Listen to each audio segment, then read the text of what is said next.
confesso para vocês que eu sempre desconfiei um pouco dessa história, né? Na minha santa ignorância, eu sempre perguntava por que os franceses, né? Afinal, se Dom João, até um ano, era inimigo confesso dos franceses, por que convidar artistas franceses? Na minha opinião, Toné era um mau viajante. E o que ele fará? Ele tentará traduzir tudo o que ele conheceu, a Arcádia italiana, a gloriosa França, no ambiente brasileiro e fazer críticas veladas, discretas, mas vigorosas à escravidão. Bom, quem sustentou a missão francesa no Brasil? O primeiro impulso foi dado pelo próprio grupo, que eu nunca chamo de missão francesa, eu chamo de Colônia Le Breton, por exemplo, Toné pagou pela sua viagem, vários deles pagaram. Depois dos belíssimos livros As Barbas do Imperador e A Longa Viagem da Biblioteca dos Reis, a historiadora e antropóloga Lilia Schwartz mergulha no universo da pintura com o livro O Sol do Brasil, Nicolas Antoine Tonet e as desventuras dos artistas franceses na corte de Dom João. Vamos ouvir Lilia Schwartz.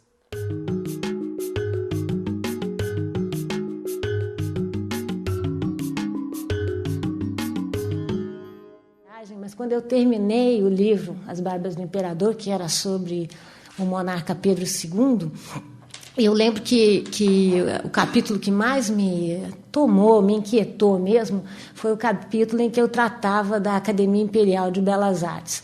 E sobre tudo a ideia de como esse nosso marketing político, essa mania de tornar os políticos mais aprazíveis, né? Enfim, disfarçar as olheiras, disfarçar as imperfeições do corpo para fazer um certo eufemismo, não era uma novidade nossa, mas que, na verdade, a realeza, os reis foram craques nessa ideia de marketing político. E comecei a analisar a importância da Academia Imperial de Belas Artes. E como todo bom antropólogo, eu fui logo ao mito de origem, né? Então, o mito de origem da Academia Imperial de Belas Artes era esse movimento que todos nós conhecemos como a Missão Francesa, né? A Missão Francesa, todos nós aprendemos, né, que um belo dia Dom João convidou uma série de artistas franceses para vir aqui representar a nação. Eu confesso para vocês que eu sempre desconfiei um pouco dessa história, né? Na minha santa ignorância, eu sempre perguntava por que os franceses, né?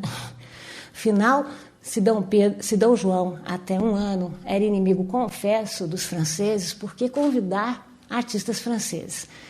Eu comecei a ficar ainda mais intrigada com essa história quando eu passei a pesquisar nos documentos. Fui a Portugal, à Torre do Tombo, fui a Paris trabalhar um pouco nos arquivos do Instituto de França, da antiga Academia de Belas Artes, e comecei a me deparar com toda uma bibliografia estranha e comecei, sobretudo, a notar que se tratavam de artistas napoleônicos, né? Enfim, a situação ia ficando mais complicada, né? Dom João não só convidava os inimigos, os franceses, como convidava artistas napoleônicos, ou seja, aqueles que estavam acostumados a representar, no limite, o corso, como ele era chamado, né? Ninguém falava o nome, mas o corso que teria levado Dom João ao Brasil. Uma série de documentos que eu fui encontrando foram me dando algumas pistas que levavam a outros momentos. Quando nós falamos em missão francesa, vem à mente imediatamente a figura do Debré, não é? Do Jean-Baptiste Debré, de maneira que todo mundo pensa que Debré foi quase que o único pintor, e além do mais que Debré teria sido uma espécie de etnógrafo do Brasil joanino e depois do Brasil do primeiro reinado. E eu comecei também a vasculhar um pouco os arredores dessa assim chamada missão. Uma coisa que foi ficando clara é que Debré não era o artista mais reconhecido, e aí me deparei com esse personagem chamado Nicolas Antoine Tonet. Nicolas Antoine Tonet, que nasceu numa família ilustrada. Os Tonet eram famosos por terem trabalhado para a porcelana de Sèvres. Eles, inclusive, inventaram uma cor especial que até hoje eu fui, a famosa, tradicional porcelana de Sèvres, que era a porcelanaria dos monarcas franceses. Eu estive lá, e se você vai lá e pergunta, façam isso, qual é a cor Tonet, e eles apresentam orgulhosamente o carmim Tonet, que é uma cor vermelha, vermelho que eu pus nas paredes do Museu de História de Belas Artes do Rio de Janeiro, onde está acontecendo a exposição do Toné, e comecei a descobrir um pouco essa família. A família Toné tinha, na época, uma biblioteca de mais de 100 livros que eu pude visitar. Toné herdaria a família e seria, enfim, leitor de uma literatura dos filósofos ilustrados. Mas essa pesquisa começou mesmo com uma carta. Agora vocês vão ter que me acreditar. Quando eu estava no Museu Imperial, eu me deparei com essa carta assinada pelo Nicolas Antoine Toné. Nessa carta, o Nicolas Antoine Toné se apresenta como um pintor acadêmico, um pintor formado pela Academia Francesa, como ele era. A Academia era um porto seguro para Toné. Toné sempre fez parte da Academia, esteve em Roma, percorreu Roma, ganhou o prêmio, depois voltou, participava assiduamente dos salões a cada ano. E eu leio essa carta. Como vocês podem notar, essa carta não tem timbre e também não tem data. Essa é a famosa cilada do historiador, ou seja, é preciso apostar, né?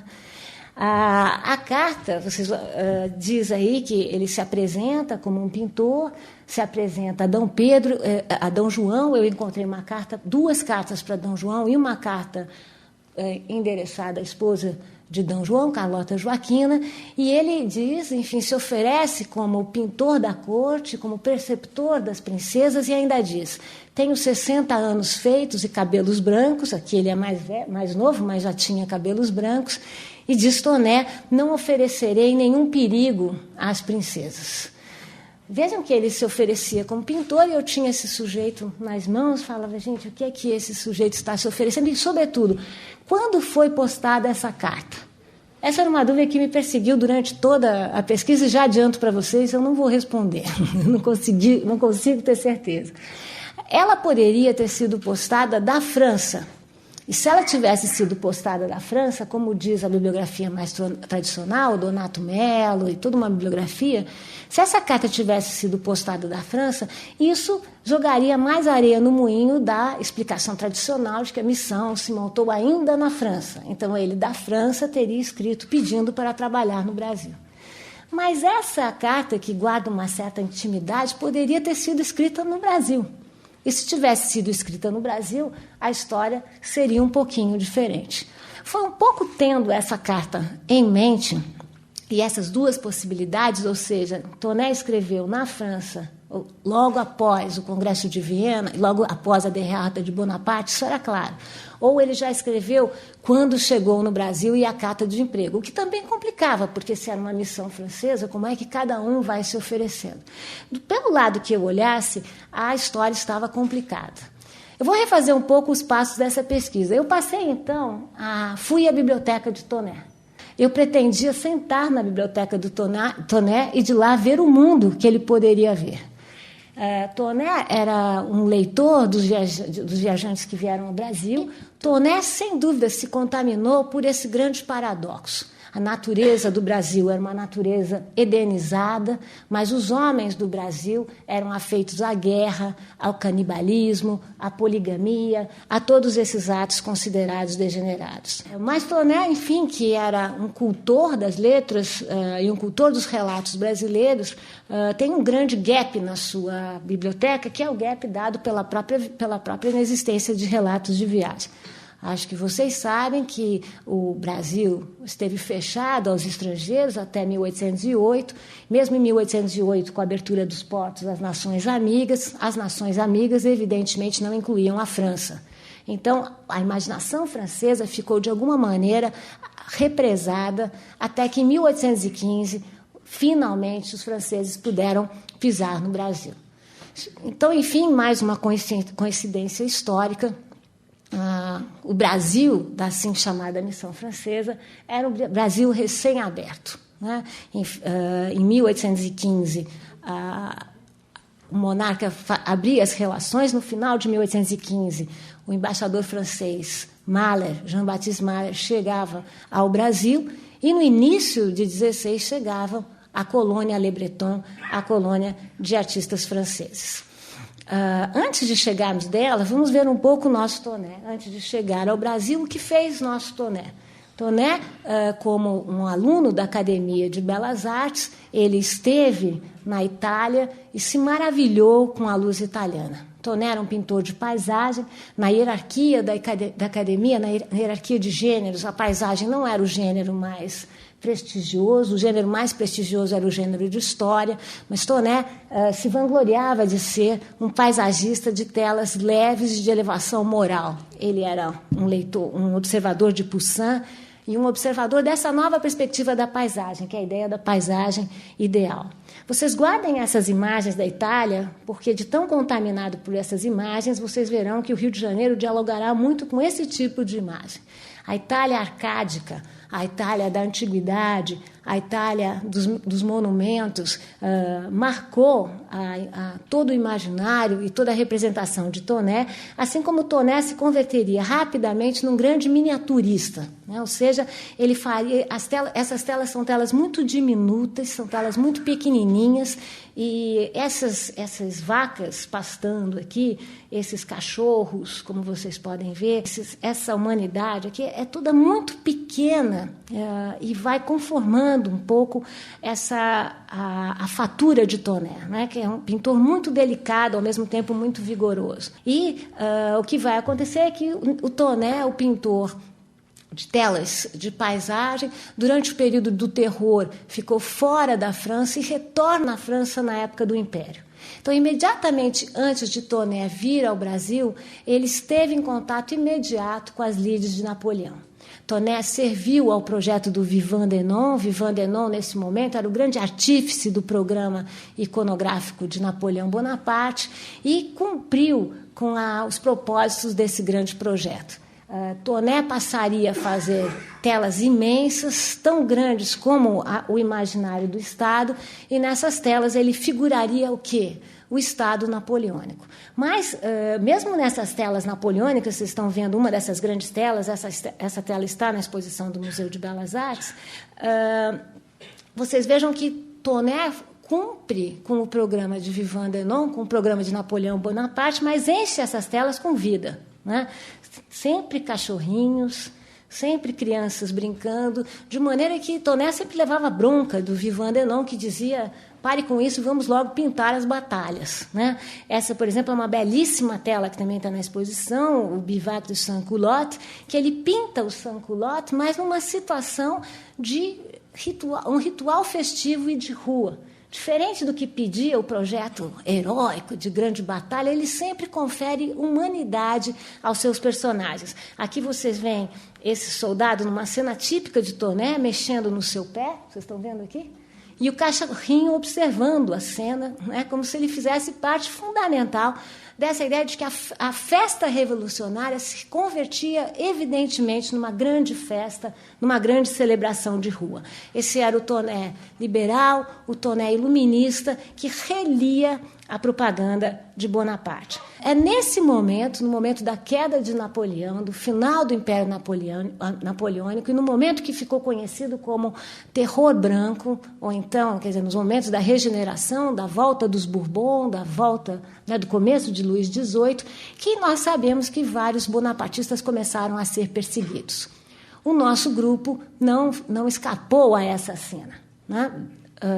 Debré perdeu o seu emprego na Westfália, Grandjean de Montigny igualmente, e o chefe desse grupo, que nós não falamos ainda, o Joaquim Le Breton, que era, na época, nada mais, nada menos do que o secretário perpétuo do Instituto de França, estava com o seu emprego colocado a prego. Le Breton, nessa época, teria conhecido Humboldt, o famoso naturalista, que tinha percorrido boa parte da América, mas não tinha entrado no Brasil. Humboldt era colega de Le Breton e animou Le Breton a vir ao Brasil fundar uma academia. Dizia ele: no Brasil certamente existirá um mecenato louco para pagar pelos artistas franceses e um bom rei. Ele dizia: tudo bem que nós decapitamos o nosso, mas melhor com o rei do que sem. Enfim, vocês vejam que eles vêm ao Brasil com propaganda enganosa de Humboldt, pelo menos o dono da propaganda era... enfim, e supondo que no Brasil eles encontrariam uma academia.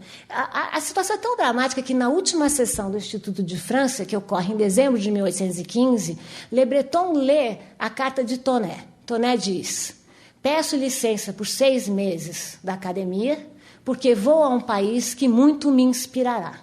E, na mesma ocasião, diz a ata, Le Breton diz, eu também vou. A documentação mostra que foram os artistas franceses que se autoconvidaram para vir ao Brasil. Durante todo o tempo, em toda a documentação, se vocês quiserem nas perguntas eu explico melhor, o governo português acede, mas a todo momento o Chevalier de Brito, Cavaleiro Brito, como ele assinava, diz: Monsieur Le Breton, saiba que esse projeto é todo seu.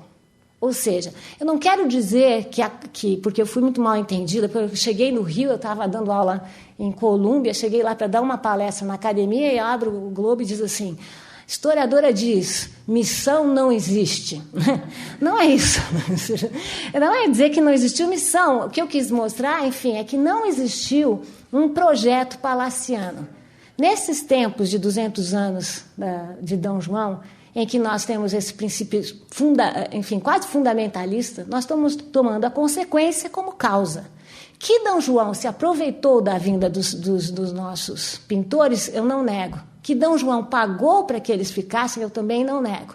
O que eu nego? Primeiro, que se chamava missão. Esse nome tem data. E quem deu foi o bisneto de Tonnay, Scragnoli Tonnay, em 1916, que deu esse nome, missão. Se vocês forem ler Debré, no Viagem Pitoresca, ele não fala em missão em momento nenhum. Ele fala em colônia, em grupo, nunca em missão. E a ideia de missão parece uma missão religiosa, né? Vou trazer a luz, trazer a civilização. O fato é que esse grupo chega ao Brasil e aí dá-lhe uma coincidência, né? Eles aportam, leiam Debré, e quando eles chegam no porto do Rio de Janeiro, eles não conseguem entrar e veem que tem um monte de fogos, né? E eles não sabiam se eram fogos ou se eram bombas, né? Dizem eles que ficaram apavorados achando que a guerra tinha saído da França e chegado no Brasil, né? Que azar, né? Ou seja, saem. Mas, na verdade, foi uma coincidência. No momento, no dia em que os artistas franceses chegam, era o dia em que Dona Maria I finalmente tinha falecido, né? E eu digo finalmente porque D. João tardou para conseguir essa coroa, né? Também ficamos para as questões, se vocês quiserem. E, enfim, e os artistas foram empregados no quê imediatamente? Nas exéquias de Dona Maria. E depois foram empregados no quê? Na coroação de D. João, em 1818, depois da Revolução Praieira. E, por fim, no casamento de D. Pedro, primeiro, né, com Dona Leopoldina, depois com Dona Amélia. Ou seja, eles foram incorporados na agenda do Estado. Esses eram artistas do Estado, a academia preparava batalhões de artistas para servir ao Estado, e eles fariam isso. Fariam não só pinturas, como construiriam uma série de arquiteturas efêmeras, que são as famosas pirâmides, arcos do triunfo, que eram feitos só para cair. E nosso Tonnay? Tonnay, que vinha ao Brasil em busca da paisagem, acabou se isolando. Ele não gostava de nada do que viu aqui, dizia que o ambiente era tacanho, que ninguém gostava de cultura, de pintura então nem se falar, enfim, que ninguém sabia o que era uma tela. O que acontece? Tonnay vive no Brasil a sua licença na França. Então, no Brasil, ele sempre foi um artista francês. E as pinturas de Tonnay expressaram a ambivalência que ele viveu. Tonnay comprou uma propriedade na Cascatinha da Tijuca, teve escravos e reclamou o tempo todo de que era obrigado a ter escravos nessa terra. Essa ambivalência em relação à escravidão, ou seja, um ilustrado que compra escravos e tem que se haver ele próprio com essa situação, transparece nas telas de alguma maneira. Porque Tonnay era como eu disse, era um bom miniaturista, o que ele fará? Tonnay, na minha opinião, jamais, como diz Lévi-Strauss em Tristes Trópicos, nem todos viajam. Né? A viagem é uma ilusão. Algumas pessoas viajam para apenas encontrar o que já previamente conhecem. Né? Esse é o modelo do turista ocidental, que só viaja para reencontrar o que lhe é familiar. Na minha opinião, Tonnay era um mau viajante. E o que ele fará? Ele tentará traduzir tudo o que ele conheceu, a Arcádia italiana, a gloriosa França, no ambiente brasileiro e fazer críticas veladas, discretas, mas vigorosas à escravidão. Aqui vocês veem que ele pinta a glória. Ele pintará a glória muitas vezes. Na exposição nós temos três pinturas que são teoricamente as mesmas. A Igreja da Glória. No entanto, cada uma delas é diferente. Claro, vocês podem me dizer, mas claro, porque são diferentes momentos do dia. Não são. Porque Toné detestou o sol do Rio de Janeiro. O nome do meu livro, O Sol do Brasil, é isso, porque ele dizia que o sol do Brasil era absolutamente irritante, porque insistia em não ficar no mesmo lugar.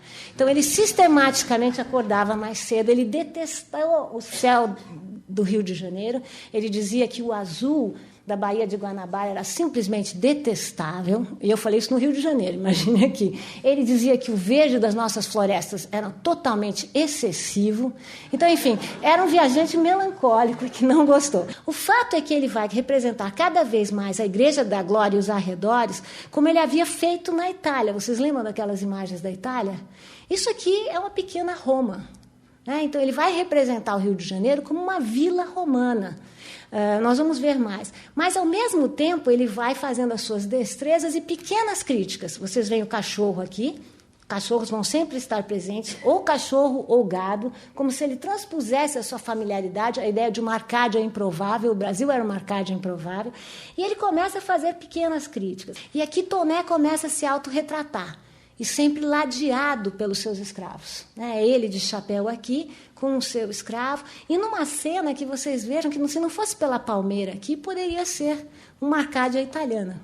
Enfim, não há nada que nos torne mais específico. Vocês veem aqui a pequena vila do Rio de Janeiro, a fundo, a palmeira, que é símbolo do Novo Mundo, bem ao meio, as vacas, e aqui os nobres, que estão sempre com suas sombrinhas, e 2 escravos, um aqui e outro aqui, colocados estrategicamente, observando a cena e trabalhando.